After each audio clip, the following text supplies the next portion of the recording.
We're going to start a new panel. This particular panel is real estate investment. So what we're going to talk about is building real estate, the fix and the flip, the fix and the hold, the concepts behind the good, the bad, the ugly. I always say we need to see all of them or you're never going to do any of them.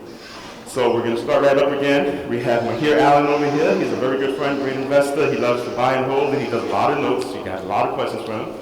If you don't know Shamil, you got a problem. He's one of the most renowned actual coaches and speakers in New Jersey pertaining to real estate turnkey properties as well as real estate investments. We have Anthony. He's with Modern Realty, a real estate agent that helps his clientele buy properties and also do investments. And to my right, my good friend Benz. He's a coach. He's a real estate investor and somebody that you really also want to talk to.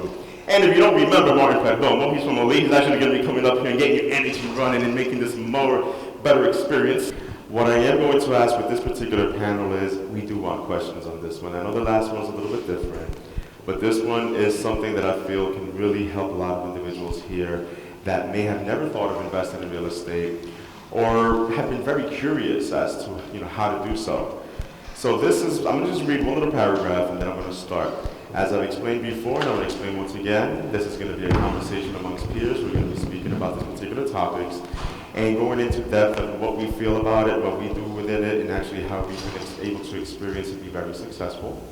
And I do want questions, so we are going to have Michelle running around, so please just raise your hands, grab her, and then just have her, make sure that we know what your questions are, and I'll incorporate it into the conversation. So, to start off, this is going to be something we're going to be leading into a third panel coming up soon. Real estate has many advantages over investing in anything like stocks, bonds, IRAs, whatever the case is. It provides a long-term wealth that actually continues to grow as you own it. So I want everybody to think about that for a moment as I go right over to Shamil and say, well, talk to me about how long you've been doing real estate and what got you into it, especially the particular parts about turnkey properties. Yeah, so I got into the business about 11 years ago. We used to buy properties directly from the banks as short sales. So you buy these 20 to 60 cents on the dollar, buy it at 9 a.m., sell it at 9:30 a.m., walk out with a $60,000 check. Life is good. And I was doing that with my 9 to 5 at the time. And then what I started doing was using that capital to buy rental properties to the point where, in corporate America, I was making a little over $150,000 a year. And in 2014, I had enough rental properties where I could comfortably walk away after 11 and a half years of doing, wearing a suit, flying all over the United States, Monday through Thursday, watching my kids grow up on FaceTime, which I absolutely hated. So I had to find a way to get free. And in those days, and I'm sure a lot of you might be in that position, I'm not somebody that advocates for just jumping both feet, both arms into real estate. I would say keep your bills paid by continuing to work your 9 to 5, to start to create some time where you can develop a real estate investing business. You'll probably need about 10 to 15 hours in the beginning, and today it's far easier than it was 10 years ago, 11 years ago. You can jump on YouTube and all of the information literally is available. Right? Send the wife and the kids away for like a weekend, lock yourself in a room, and get on YouTube for about 24 hours straight. Drink some coffee, get back right on YouTube. You can learn how to wholesale, and I could probably teach you wholesaling in about 10 hours. We just did a deal this week. Now, obviously, we built out teams and things like that. $67,000, right? Would $67,000 change most of people's lives in this room? Right, $67,000? I never saw the house. I haven't even seen the picture of the house yet. I don't know what this house looks like. Somebody on my team, an acquisition team member that works with us, he's an employee, W-2 on our team, found the house. Our sales guy sold the property. They told us we made $67,000, right? Now I didn't start here. I had to build this up over the last 11 years. But that shows you that, there's a possibility. I'm a guy with 2 arms, 2 legs, head, brain, heart, like you guys are. And what you're seeing is that somebody's done it. You should be able to acknowledge and ascertain that I could do it too. That's what I want you to get out of this event. So what happened was we started then rehabbing properties, the stuff that you see on HGTV. So we started doing that, and then doing new construction and just continuously pushing the envelope and evolving our game. It got to the point where we raised $40 million from the community. right? I'm from the Muslim community. There's a lot of doctors, engineers. I was actually supposed to be a doctor. That was all that was like you know, thrown into, yeah. So I mean, the joke is, if you're Pakistani or Indian, you get three options in life. You're either going to be a doctor, an engineer, or a failure. That's it, right? So I was chosen to go the doctor route. But you know, that being said, we raised $40 million. People used to put money into our rehab deals. And we do a little bit different. We never went to hard money lenders. Today, there's a lot of liquidity on the market where if you've never done a single deal in your life, if you present a good deal and you know you put a good package together and present it to a hard money lender, you will probably get financing on that property because they're looking to deploy. We've never seen that before. What used to happen is you used to have 2, 3, 4 deals done and completed under your belt before they would even think about lending to you. But today, you could be somebody brand new. You know, I've had people come through our training program that are dentists studying at NYU. He's going through the dental program over there. They did a deal, made $120,000 on a flip, right? So that exists today. That sort of opportunity is out there today. And New Jersey, where we're located, guess what? We're the leading state in foreclosures. Give yourselves a round of applause. Yeah, come on, guys. I mean, we get a lot of opportunities, but that's the thing. It means opportunity. That's what it means, right? And there's a reason for that. It's because we're a judicial state, so it takes a while for the judiciary system to pump these out. But we're still the leading state in foreclosures. That means there's inventory out there. There's going to be millions and millions of dollars of real estate that's going to be transacted in the next 12 months. Why not you? Somebody's going to have to close these deals. Why not you? You can't get them all. We can, you know, in a room like this, every single person can do a deal, right? And one deal can absolutely just change your life. It only takes one deal. So today what we do is we find predominantly rental properties, buy and hold properties. I know you guys are close to New York City up here. It took me about an hour and 15 minutes to get here. I live down in Princeton. Real estate in South Jersey, Princeton's kind of like central, midpoint, but the further south you go, to you guys it's probably like, you might as well be in Georgia at this point, but Mercer and Burlington County, taxes are much, much lower. And so what we started doing is we went into a town, Willingboro, New Jersey, we bought 100 properties there. To be exact, 114. And we bought them, fixed them up, and then sold them to landlords. Everyday physicians, corporate executives, engineers, business people that want to be in the real estate game, right? So if you get good, you have to get good at one singular skill. That's finding deals. You find the deals, there'll be somebody out there to buy it from you.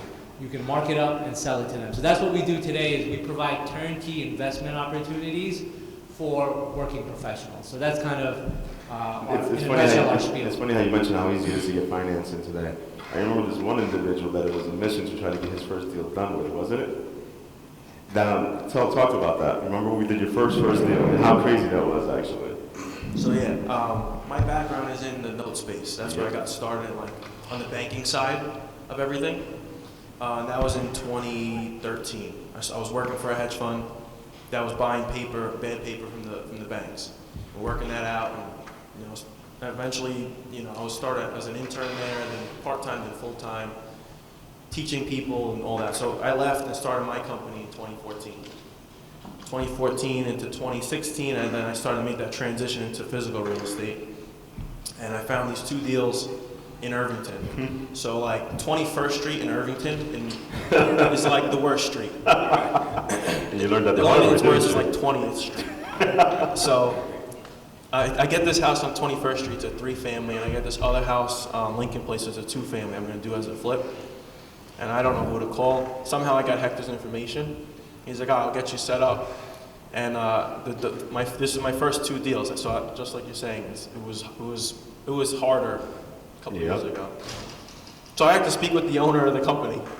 And it was like a 45-minute grilling. He's like, all right, well, tell me about this and tell me about this. And I'm sweating at my brother's house taking this phone call. And I'm like, if I blow this call, I'm not getting the funding. Eventually I got the money. Got that 3-family, still have it. I flipped the 2-family like 11 months later. That was also like the most brutal construction process I ever dealt with. Yeah, I remember. I didn't know what the hell I was doing. So I was managing this contractor, and he didn't really know what he was doing. So, two blind leading the blind, right? This plumber who was a crook, and so the first project took about 11 months, and the other one took about 12 months. So it was like right down to the penny before I had to refinance it.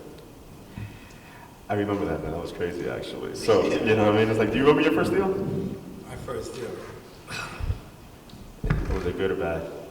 My first deal was definitely bad. I started doing my first deal in Newark, which is... What part? I was on South 16th Street. When? Because I really can tell you what it was. That was bad. So it was kind of bad. Me coming from Union County, Ooh. never done any deals in Newark. That was always a different animal, and I was always told not to go into Newark. But then I decided to do business in Newark. As I'm doing the deal, I got there. All these hoodlums keep asking me questions like, "What are you doing here? This is our house. The house belongs to us." Because the reason why, because they were selling drugs at the house.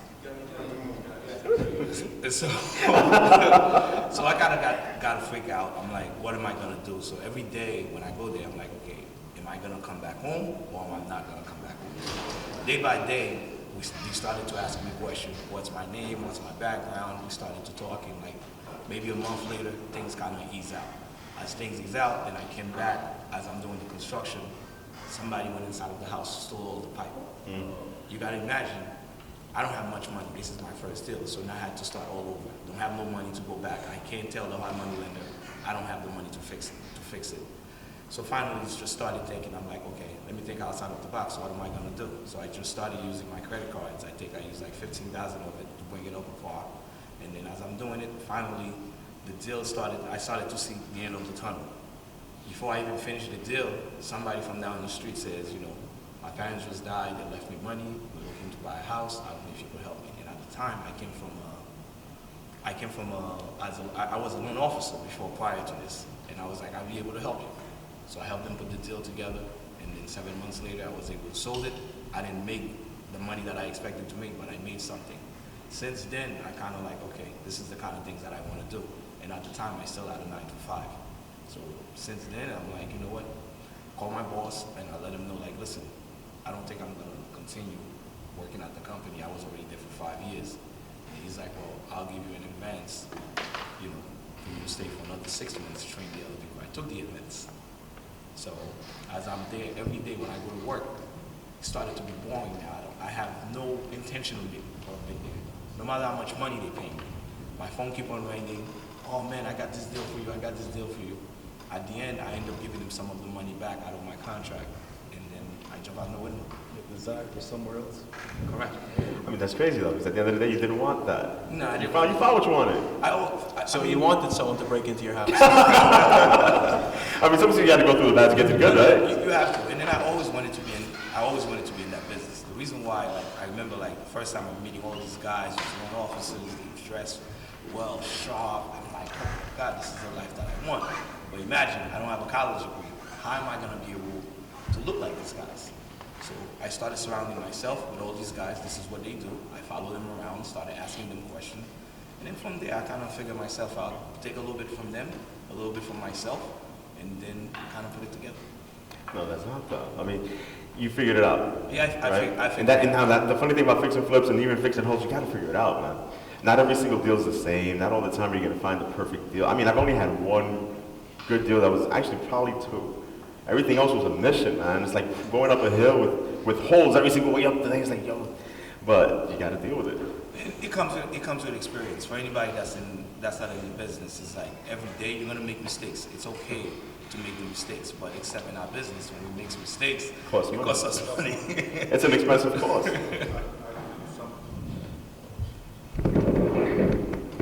When it comes to mistakes, I have a spreadsheet because I like to learn from every experience I have. And I keep a spreadsheet in my Dropbox. For every buy I have questions that I ask myself. In the last panel, we talked about the questions we asked, right? So, questions, what did I learn? How much I made, gave, like all this data, because I like to collect data, see where my good deals are coming from. And one of my questions is, what did I learn? So as I'm going into the next deal, I have accumulated knowledge looking from experience of my past deals, from whether it's a wholesaler, buy, fix and hold, buy, fix and flip. and I'm looking, okay, crappy contractor, terrible experience, didn't make the deadline. I underestimated it, even with my 10%. I got a big surprise. But talk about Yeah, talk about surprises. It's That's like a gift that you don't want. no, every deal is gonna be different. Like, you know, I could take a deal, this deal might go smooth, the next deal it's not gonna go smooth. So it all depends. Like sometimes location plays out of it, the funding gets plays out of it as well too, and sometimes the type of property, contract, The city, the county, the taxes. everything. You kind of get to a point where you're waiting for something to go wrong. Like it's going smooth Yo, for a long yo. time, and you're like, wait, Something's gotta happen. This is Why is something happening? You're in at the closing table. You're like right there about to sell. You're like what's going on?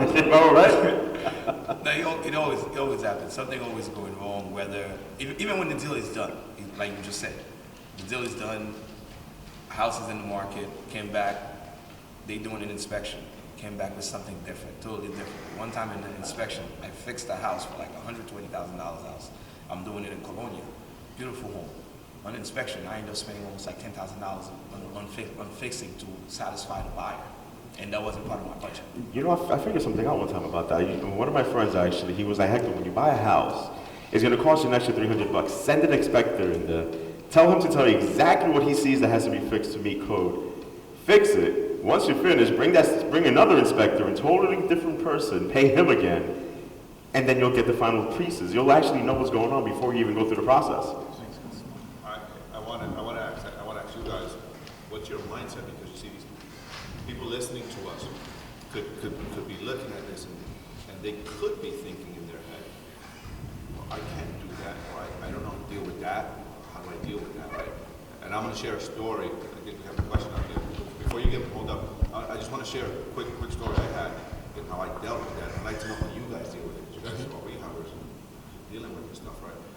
I had a property I did last year, and in February it was cold as heck, as you guys remember. In the Poconos, it was like -10 for 2 weeks. And I had a property, and in February, the pipes froze. I was in the middle of firing a contractor, and the pipes froze. The contractor I was about to fire, he fixed the pipes, and then he left the crawl space open. And they froze again. I fired him, and they froze again. 2 days later, they froze again. And it broke again. Now I fired him. I had a new guy. I fired that guy too. So it's fun, but the question is, here's the thing. How do you guys deal with that? Because I remember going home and telling my wife, sitting in the back, and I remember telling my wife, all right, so this happened now, but I'm resourceful, and that's what I would say to myself. That's the talk I'd have to myself, and I say it out loud to her. I'm resourceful, and I'm going to figure it out. I've been through worse, and I can figure this out. I'm resourceful, I'm going to figure it out. And that was the language I was having with myself. I'm resourceful, I'm going to figure it out. I did. That's been the best flip I had this year. However, had I let that journey of that down stop me mentally or physically or frozen, if I would have froze because of fear, I would have never done the deal. Or sold it, I would have gotten scared, or called you and say, hey, I got this deal, just take it. Right? Some guys do that. They get scared or whatever, it's too much, and they get scared. But I decided to have a different conversation with myself, and that was like, I'm resourceful, I'm going to figure this out, I'm going to figure out a way. And I did, and it really didn't cost me that much. In the end of the day, it didn't cost me that much. However, that's because I took the attitude. I would like to know, because for the people listening out there, they might be saying, well, I can't do that, I can't deal with drugs, or I can't do that. What's the talk you guys are having when you guys are It's like what anything, coming across those issues? anything in life, you hit roadblocks sometimes, and you can't let it get you down, you can't let it get discouraged. As much as we want to, we gotta just keep going and say that there's a way to fix it, you know what I mean? Everything we do in life, we hit a roadblock or something, you just gotta keep going strong. Because if you're narrow-minded and you don't see that vision, you're never gonna get anywhere, You gotta take them risks to see the rewards. And especially in the business that we're in, I wouldn't even call myself an investor. When you're a business person, you're the one that's thinking. It's like it's your own boat. You can't let the boat sink. It's you. I'm thinking 2 times ahead. I'm always ahead of time to know what's gonna happen because I've been through so much, knowing like, okay, this business is gonna make you or break you. So I'm not gonna let it break me. So I always have to find a way, and that's why I'm having conversation with guys like yourself who's been to situations that I haven't been, and then I learn from the situation. Because you gotta be able to, your network. You definitely have to have. Your network is your net worth, bro. Yeah, I want to, the way that I came up learning the business is that You have a wholesaling part of your business, and then you have a rehabbing part of your business, right? And so you want to create a line of distinction between wholesaling and rehabbing. For somebody that's just brand new starting out, I would absolutely go into wholesaling first because it's almost no risk. It's very, very, very, very low risk, almost no risk. Probably the only thing that you're putting up is your EMD, your earnest money deposit, right? And then you're going to go out and sell that contract. You're going to assign the contract. And so you're basically selling paper. You're not actually physically holding real estate at that time. But what you have is equitable interest in the property. If you get into a situation like that, the way that I've always looked at the business is you've got to have some capital on the side, right? Of course, you can do your daily affirmations and all of that, but if you're not a resourceful person, right, then you're going to run out of ideas. And you're not going to be able to get through that deal. That's as simple as that. It's mathematics. You have the money or you don't have the money to do it. So the way that we always do it, from a tactical standpoint, we build in $5,000 for home inspection repairs, right? It's an extra line item on our thing. And $5,000 for in case stuff happens. Because stuff always happens. That's a special line item. So yeah, so it's a line item. This is called miscellaneous. It's your buffer, it's your 10%, whatever you want to call it. Right? There's an extra $10,000 that's sitting there. We may or may not use it at all, but it's already there, and I've already raised that capital. And the deal is good enough that when the person sent me the capital, the private investor, the numbers are still good, right? And so we go into the deal with that $10,000 of cushion sitting on the side. You sleep much more comfortably knowing that if a pipe breaks and I got to convert it to PEX or whatever the case is going to be, that it's already sitting there. Meanwhile, I have a wholesaling business that even if I burn through that $10,000, there's wholesale deals that are happening, right? There's a factory that's running over here that's bringing me cash, right? So you have multiple cash streams that are coming in. And then on top of that, you have buy and hold properties that I'm renting out, I'm collecting rental income from. And then I'm teaching and doing seminars and stuff, so there's income coming from there. So you have multiple sources of income that are coming in to be able to cushion you through those tough times, right? If you go directly into a rehab property, if that's going to be your first deal, though, I would absolutely have that, $5,000, $10,000 cushion built in because you are going to be faced with things that you didn't think were going to come up, but they absolutely will come up. They'll come up even when you're experienced. They come up. I'm 11 years into this, and even now we have to fire contractors and so on. They're a different breed of themselves, right? The way that you have to go across contractors is it's the opposite of how the court system looks at human beings. It's you are guilty until you're proven innocent. Okay? A contractor is, and some of you might be contractors in this room, and maybe this is not you. You don't fall in this bucket. But my philosophy and my modus operandi is you're guilty until you're proven innocent, and then once you prove yourself innocent, then we're going to do a lot of work together for a long, long time, right? But if you turn out to be like all the other scumbags, then sayonara. It's because we fire quick. 95%. I mean, the thing is, not all of us have the opportunity to have all those multiple streams of income. But I do believe heavily in the fix and flip and the buy and hold simultaneously. I've had clients actually walk into my office and they say, I have $200,000 cash. I want to buy all these properties so I can flip them all. And I'm looking at them, I'm like, that's great. And that's awesome.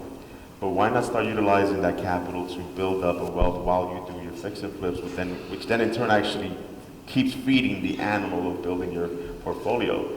And one of the big things that I know that Mahir does is he'll buy his fix and flips, and they're not even fix and flips, they're fix and holds. He'll refinance them at 75, 80% on market value, 30, 90 days later, pull all your money back out and start the whole process over, right? Talk to me about that. So yeah, this is like the Burr method that everyone's heard about from Bigger Pockets. I didn't know it was called the Burr method. I didn't either, bro. I've been doing this for years. I'm like, really? Buy it, rehab it, and then refinance. When I saw Burr, I was like, I'm not cold. That's what I didn't know it was a method. But like, that's the way you turn your money over when you don't have a lot of money to start with in the beginning, right? So I think I started with like $70,000, right? And I bought 2 deals. I did a flip and I did a rental on 21st Street. Refinanced that. I refinanced that, bought another house, refinanced that, took that equity out because I was buying these at like 60 cents on the dollar, so I would pull out 15% every time. I think you were buying them cheaper than that.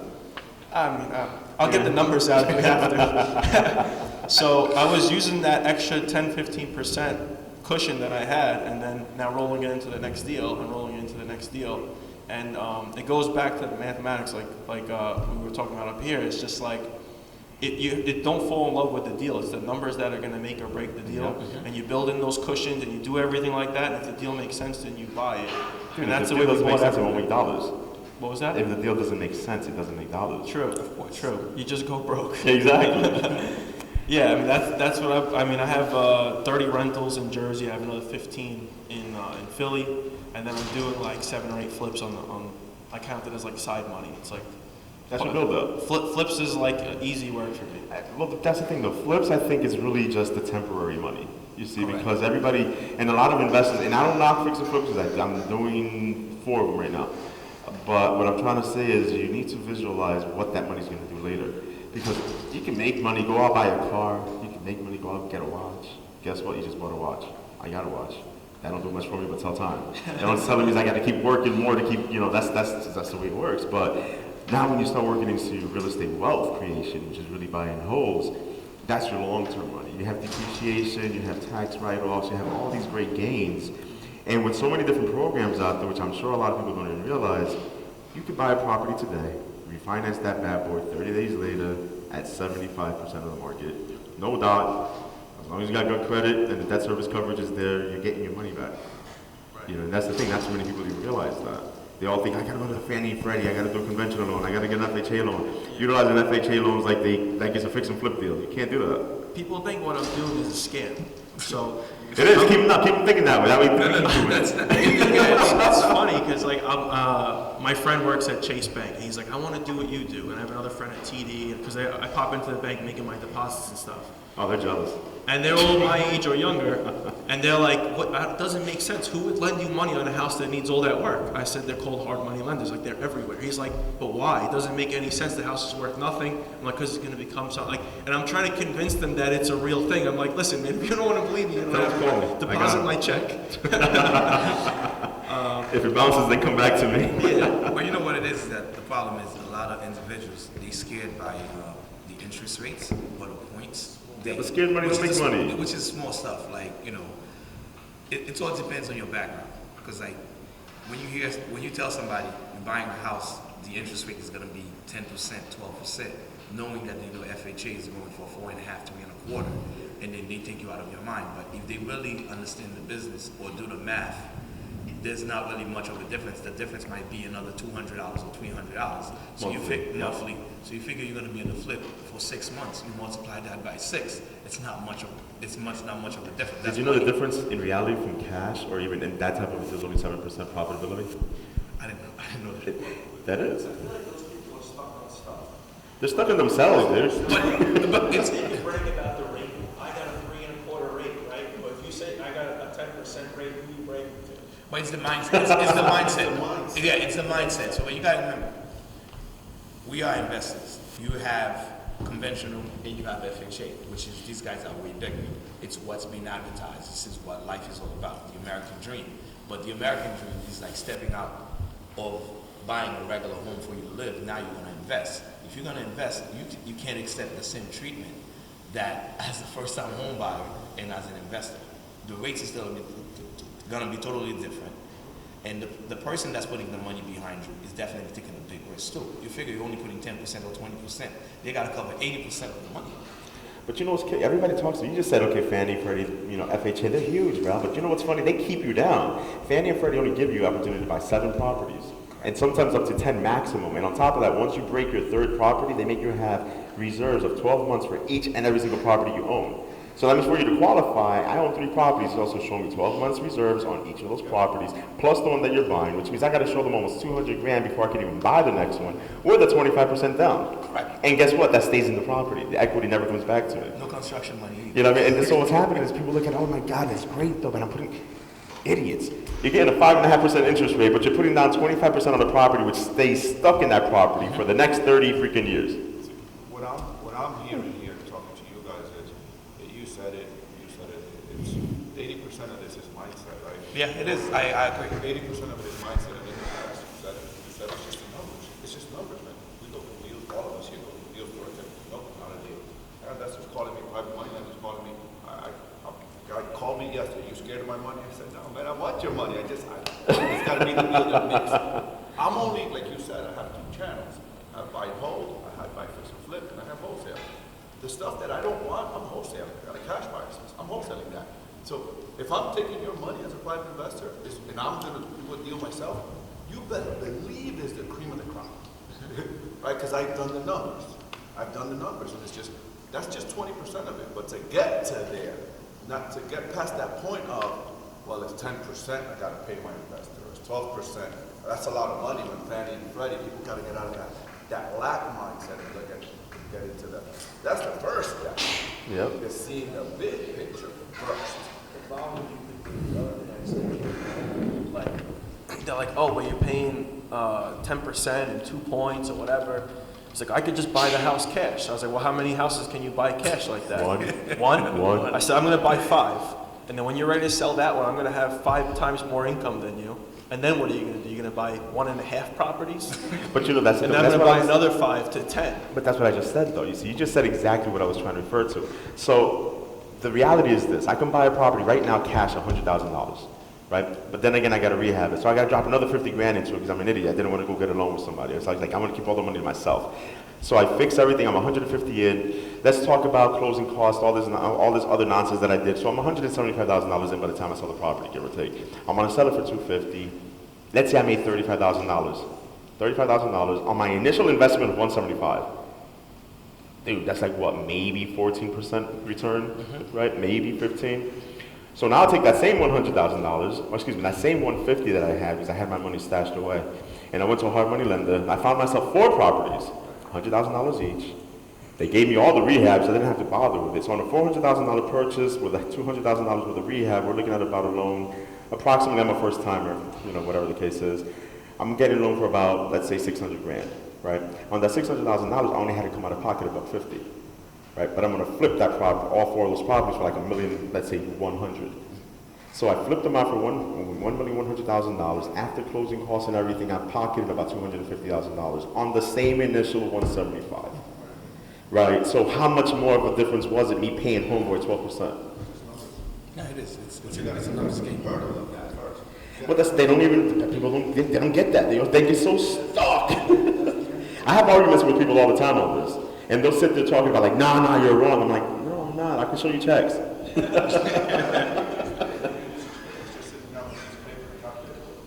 Exactly. See, the beauty of this industry is that you come up with a business idea, you're thinking, all right, how do I get myself on Shark Tank? Or how do I get in front of investors? How do I get the capital to make my business come to life? Because you're going to need capital to, get things going. The real estate industry, particularly investing, is so structured that you already have the capital available. Those people that are deploying the capital are looking for you as much as you're looking for them. They're looking for you more than actually. They're actually looking, yeah, because they have a mandate. You're not helping me. Exactly. It's not a favor. They have a mandate to put that money on the streets, Yep. right? So generally, what happens in this industry, the way that you kind of graduate along in this industry is most people start off as wholesalers, then they add rehabbing to the mix, and then eventually either they go into the commercial real estate route, or they go into the lending route, or they do a little bit of both, right? That's kind of the evolving, the evolution of a real estate investor. And so all along those ways, every single person is looking to benefit from one another. It's a supply chain, right? And so where else can you go and say, look, I've got the perfect deal. You could be a brand new person. If the numbers make sense to that hard money lender, they will give you the capital. They'll open up the bank account, the safe, and say, here you go do the deal. And then for 6 months, or if you hustle even faster, get it done in 3 or 4 months, you pay them back, right? So you set some money aside for the debt service, and you're out of the deal, you pay them back completely, and you walk away with $40,000, $50,000, $80,000, $100,000 on that deal. So there's no industry like this. No, there isn't. I mean, think about it.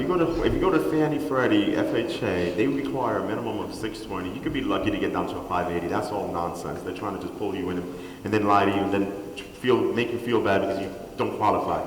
You could actually get a hard money loan, and I've recently been doing these. I have clients now that are coming in with a 540. I did one with a 480. Wow. You know what I mean? But it's like the deal made sense. It was perfect. I was at a 48% LTV. The man was putting 25% down. How can I say no at the end of the day? I mean, there's so much equity left. It's like the deals have to make sense. And they'll make so many more dollars later because of the fact that people have already done the research. You see, what's beautiful about when you lend money is you bring me the deal. You did all the hard work. You literally found it. You did the research. You did all the math. All I got to do is make sure that it fits my box, and then we can put it out. Now, and it's exactly how you guys said it. We're chasing you, actually. I got to put out $40, $30, $50 a month. Where the heck am I getting? Can somebody please send me more deals? Because, I mean, for real, the reality is we got to put out so much more money. So you have opportunities right now. It's like once you get past the hurdle of how are you going to do it, it's about just getting it done, right? And finding the deal, that's the first trick. And then at the end of the day, it's like you have to decide which way you want to roll. I mean, the wholesale side is perfect. It provides you that opportunity to get in and actually get out quickly. The rehab side is a mission. I mean, I've gone through it, you know, but it's like you have a lot more to gain. It's almost like it says it. It's like the bigger the risk, the bigger the rewards, right? So the bigger the risk is the fact of going through the rehab. You know, you have to deal with the county, the cities. You have to make sure that if you've ever heard of East Orange is one of the worst cities to work with, and I should know because I'm going through it right now. But it's like,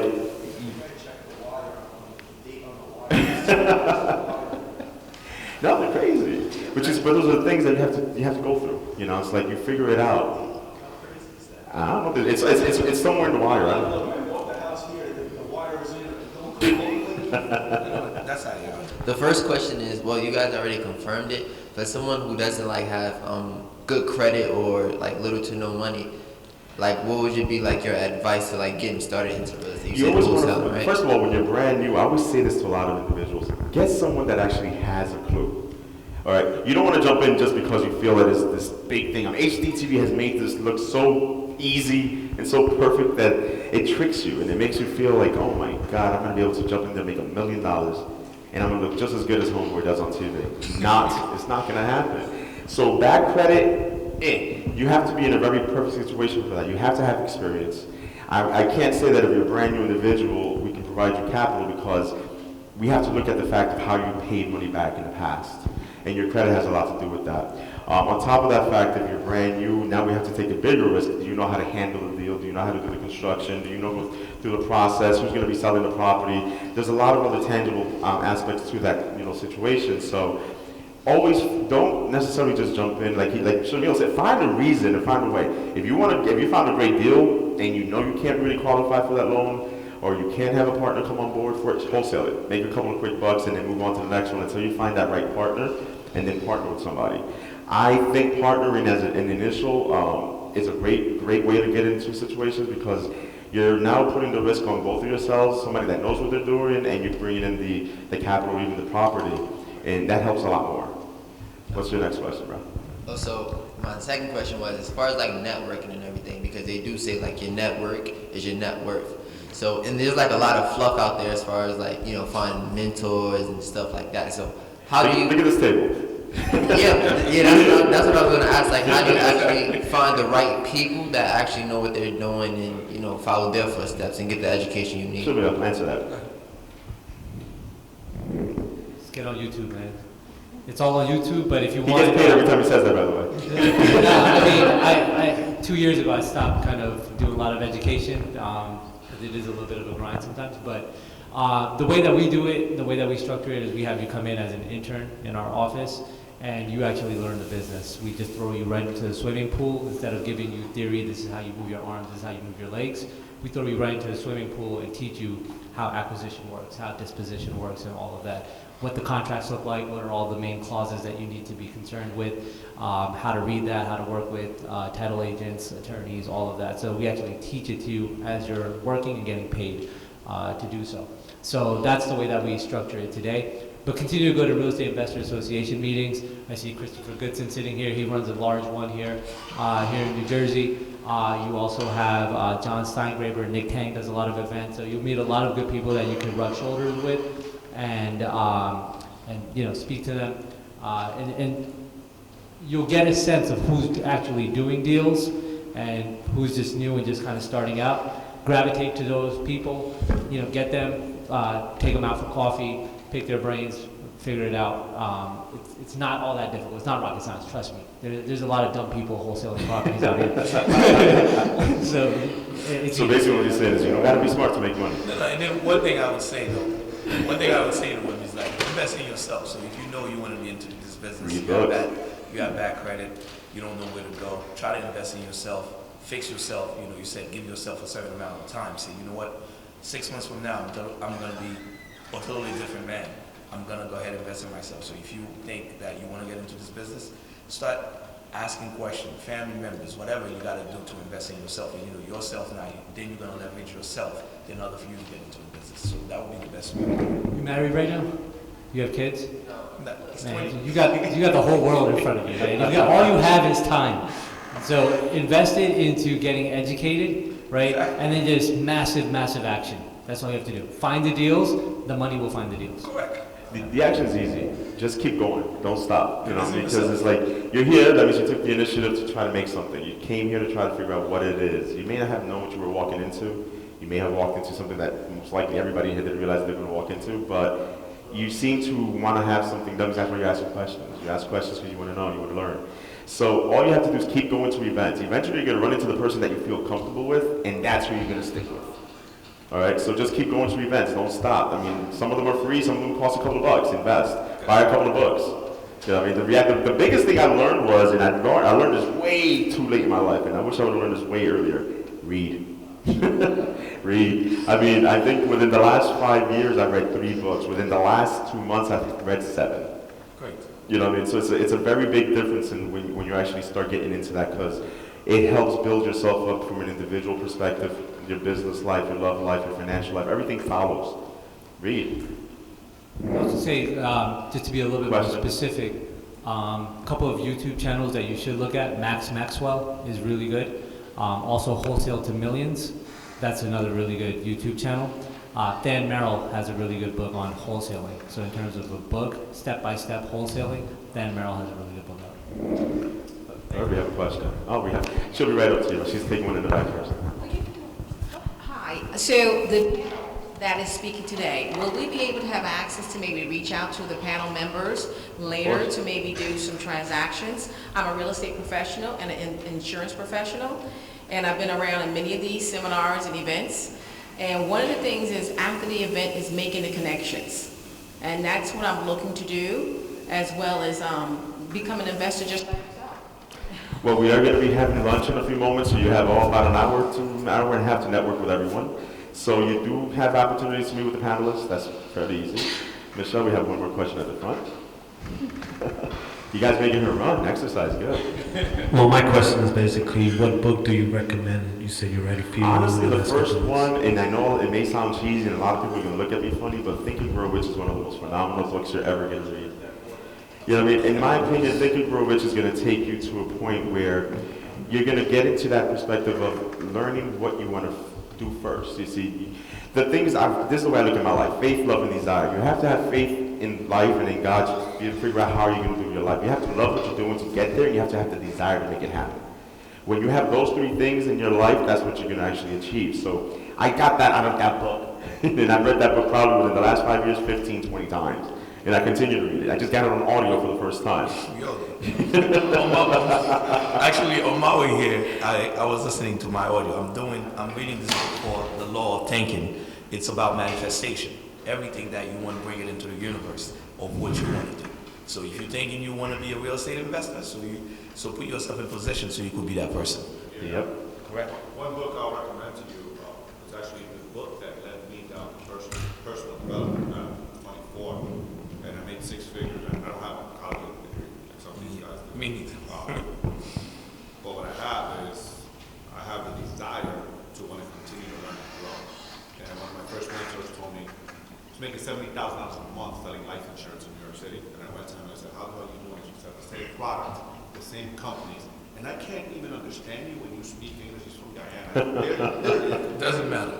It didn't matter. And he said to me, we were on 42nd Street and 3rd Avenue. He said to me, go to 66th Street right now. How bad do you want? And I said, really bad.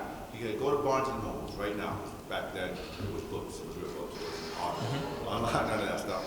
Go to Barnes and Nobles right now and pick up this book. It's called The Magic of Thinking Big. David Schwartz. I have That book literally changed my life. I went from, after I read that book, I was 24. In the following 12 months, I went from making $48,000 a year selling life insurance to making $105,000, just utilizing the principles, which goes hand in hand with a lot of the principles that Napoleon Hill teaches in The Magic of, I'm sorry, Thinking Grow Rich. I always cross those two books. They're one of my favorite books. But the Magic of Thinking Big by David Schwartz. Awesome book. That's the foundation, right? The foundation for you to believe in yourself, for you to project that, for you to set that foundation inside what you think. What you think you will get.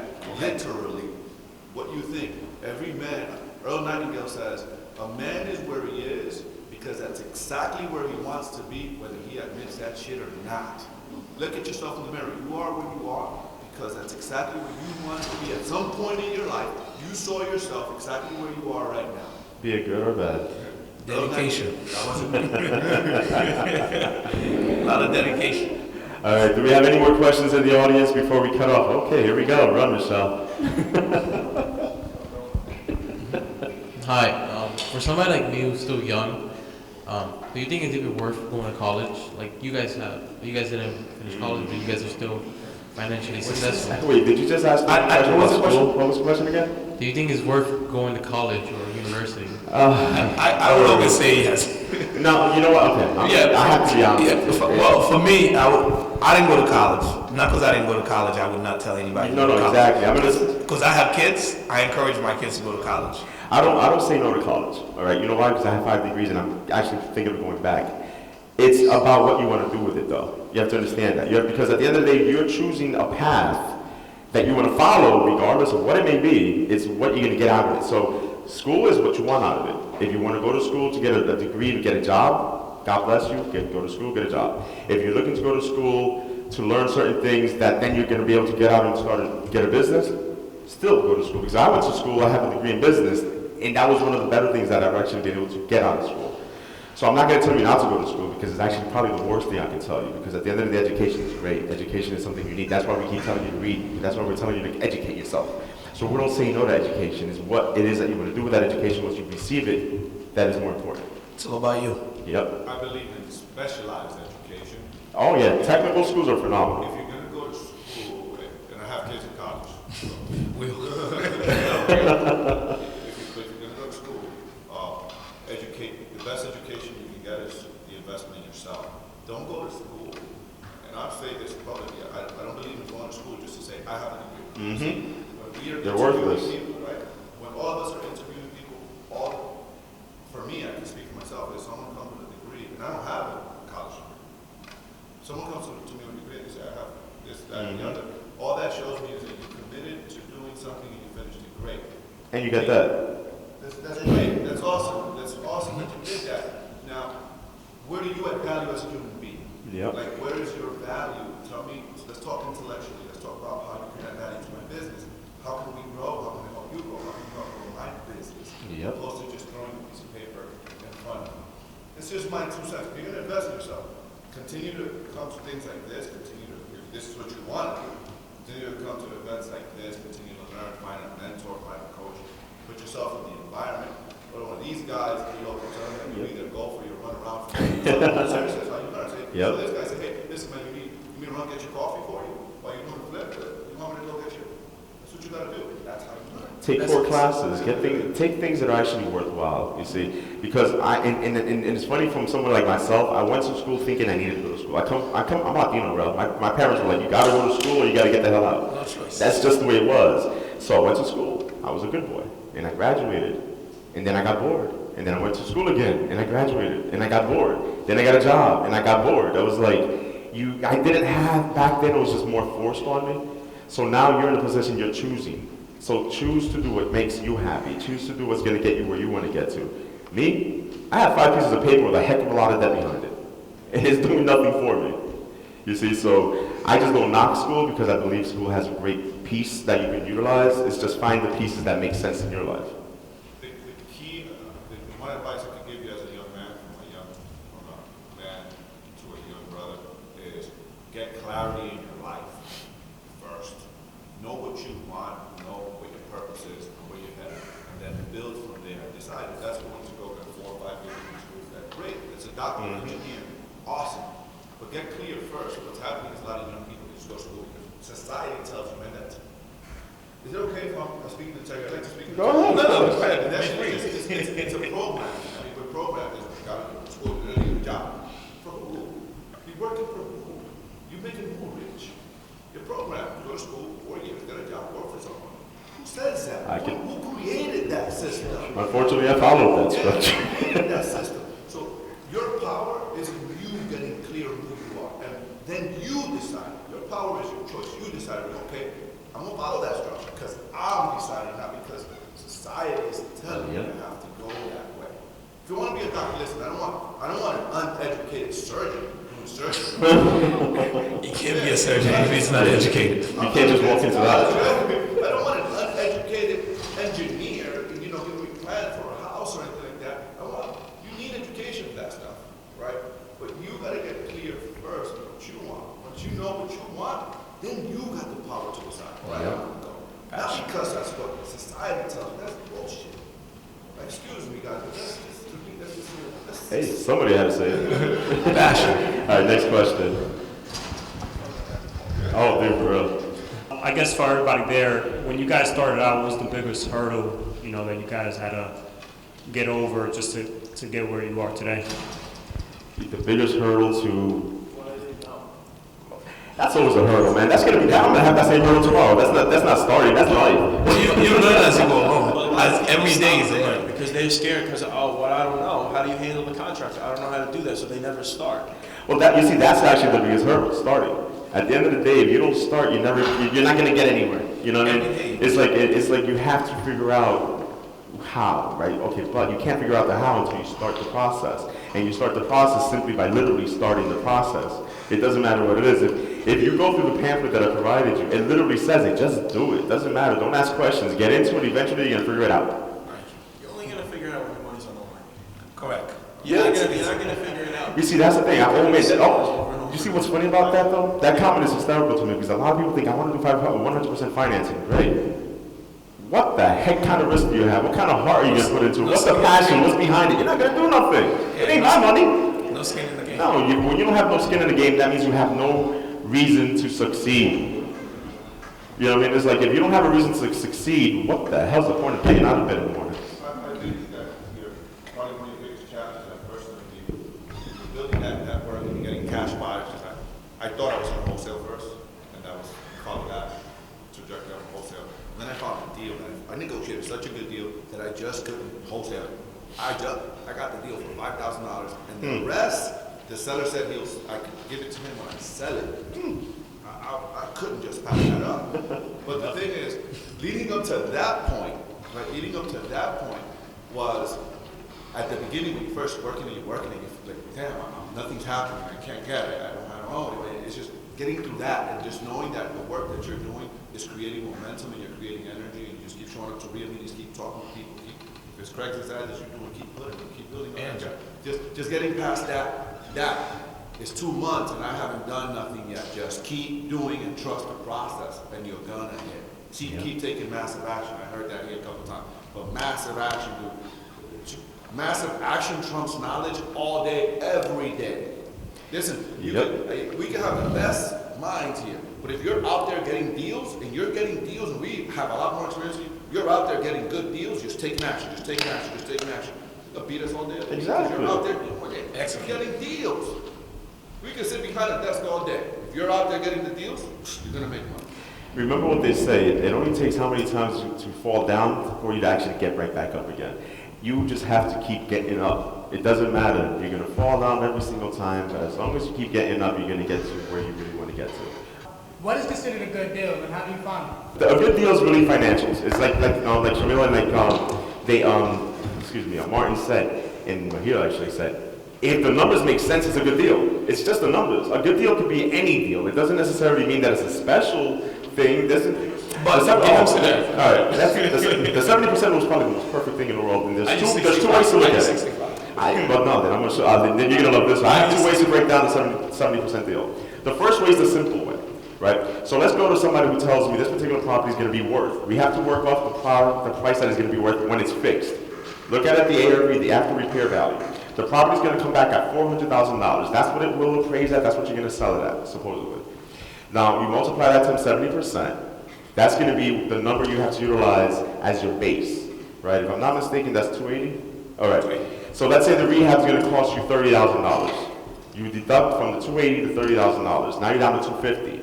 That should be your maximum offer for that property, mind you. That's, no, you haven't, I haven't gotten there. I haven't gotten there yet. Because this is the thing, there's two ways to look at this, like I said. The first way is just a base point, so if you want to do it quickly in and out, you look at that, okay, now I can't pay more than $250, because if I pay more than $250, I still got to pay real estate, I still got to pay title, still got to pay closing costs, I have all these other little numbers in there, right? Well, the wholesale first should already be in there. I don't care who the wholesaler is, if I'm telling you my number, my number's in there. Or you can get it direct. You can get it direct. Well, so everything, the $250,000 should be your all-in number, period. There's no other numbers on top of that. If somebody's coming to with a wholesale, that $250 should include your wholesale fee. So that means they're buying it for $220, $230, they're selling it for $250. Your $250 is your max. That's the overview. Now you gotta remember one thing. Now you're getting into deep sessions. Use the 70% and now start deducting from there. You deduct the cost of your real estate, your cost of your carrying cost, let's say 6 months. Now you're gonna say, you know, for me to actually make some money on this, I should actually be more closer to 230. Now you're at a 65%, you see? But you use the 70% to get to the base, and then you deduct from there. So everybody loves the 70% rule, and they stick to that 70% rule. But the problem is when you look at the 70% rule and you stick to that 70% rule, you're gonna end up losing money or not making as much money as you should be. Because you forget there's a cost to making money. There's a cost to actually using money. You understand? So always remember that. A good deal is based on the numbers. As long as numbers make sense, you're always gonna make dollars. Next question, please. Hey guys, how you guys doing? How do you guys acquire most of your rental properties? Is it 25% down, traditional 30-year fixed? It all depends on you, man. I mean, it's like we went through, like Ben said, at the end of the day, if you're gonna go through your standardized conventional, yes, you gotta put 25% and wait till you get that money back in 20 years. Or if you're smart like Mahir, you're gonna go to a hard money lender, put down less money, you know, buy them, rehab them, refinance them later, pull your money back out and buy another property. And it's some You of see, them so might, your down payment is always going to be based on your experience. If you're experienced, then you have great credit, 10% down payment all day. I could even do 5%, believe it or not. You know, and then I'll lend you the 100% on the rehab. That's all dependent on your experience and your credit. Once you rehab it and you fix it, you go to refinance it based on the new market value. Most of the time, you have an opportunity to pull all your money back out and just buy another one. Thank you. or you can go after market, we'll talk about that a little later, market absentee owners in and out of state. Oh, yeah, that's a different With animal. with multiple units, and you can meet with them, and there's always a way to work seller finance. I love seller finance. Seller financing is phenomenal. And then I go and I burr it, and I either rehab it and boom, refi, buy them out. It's just different. Those are all different techniques, which are techniques that we definitely got to get into, unfortunately. But dude, those are phenomenal. I mean, those are real good techniques. Again, the way you do that, the way you learn these techniques is reading, like go on YouTube, going to RIA meetings, coming to events like these, and learning from people in these events. Or hanging out with wellness and just asking questions. Thank you, guys. All right, guys, I'm sorry to say we can no longer take any questions. I do appreciate everyone for sitting. Thank you so much to Mahir, Jamil, Martin, Anthony, Benz. This was a great panel.